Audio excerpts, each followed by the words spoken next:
Chapter 1. The Path to Radicalization. To solve a problem, we must first understand it. So, when our political leaders and media class tell us that the far right is growing at an alarming rate, you might be forgiven for expecting those people to have attempted to understand the nature of the problem first. But virtually everyone who makes this claim has either made no attempt to understand it or has drawn extraordinarily inaccurate conclusions as a result of their fundamental misunderstanding of the basics or their own political agenda. When you start with a fundamental misunderstanding of the basics, any conclusion or even hypothesis is bound to be riddled with errors and unrepresentative of what is actually true. Meanwhile, those who truly understand the nature and motivation of the far right are routinely ignored. I am one of those people.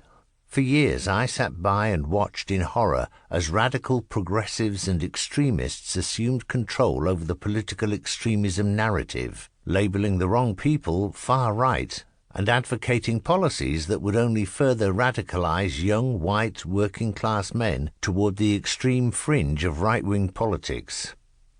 Everything we're told about the far right is wrong, and I know because I was in the far right. As a teenager, I was part of the biggest far-right movement in recent British history.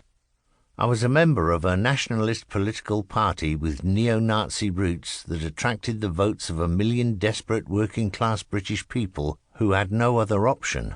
I have seen the far right from the inside. I understand how they operate, and I can see just how wrong both liberals and conservatives are on this issue. Throughout this book, I will share with you many of my personal experiences navigating the world of white nationalist politics in my youth. I will tell the stories of how young men from my home county, including people I called friends, went on to become convicted far-right terrorists and extremists. I will also offer what I believe to be a better and more accurate analysis of what the far right really is, and why the far left finds it advantageous to lie about it. Skelmersdale. I grew up in a town called Skelmersdale in West Lancashire in the north of England. It's a working-class former mining town that is affectionately known as Skem. I say affectionately, everyone including me moans about how terrible it is.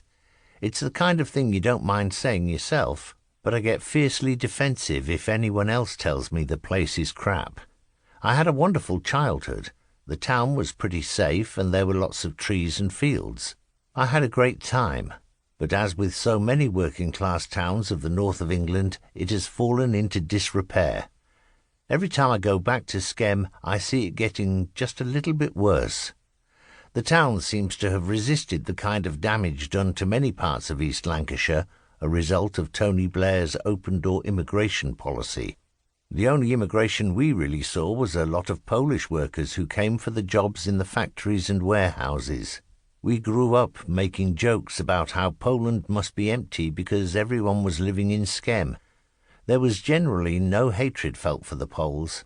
In fact, people often commented on the work ethic of the lads who came there, but that didn't mean there weren't issues.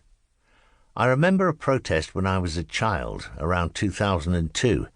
There was a plot of unused land near a school I would eventually become a student at that was earmarked to become a centre for asylum seekers. It was part of a wider plan for more than 2,000 asylum seekers to be housed in centres near airports. Skem was ideal because of its proximity to both Liverpool and Manchester airports. It was also an experimental new town with plenty of empty green land that could be built on. Parish Councillor Irene O'Donnell perfectly summed up the feeling of locals at the time. When I heard the news, I was horrified. For a start, will it be a visual monstrosity like a Colditz or something? We are currently opposing the County Council's plans to expand the estate because there is too much traffic as it is, so the movement of 4,000 people per month will not help. Sadly, we also have to wonder why, if these people are merely asylum seekers, is the place being built up as a virtual prison? I have to say I'm very sceptical indeed. We were told it was going to happen whether we liked it or not, and Irene had a point. The proposed plans really did look like a prison. Would any reasonable person want to build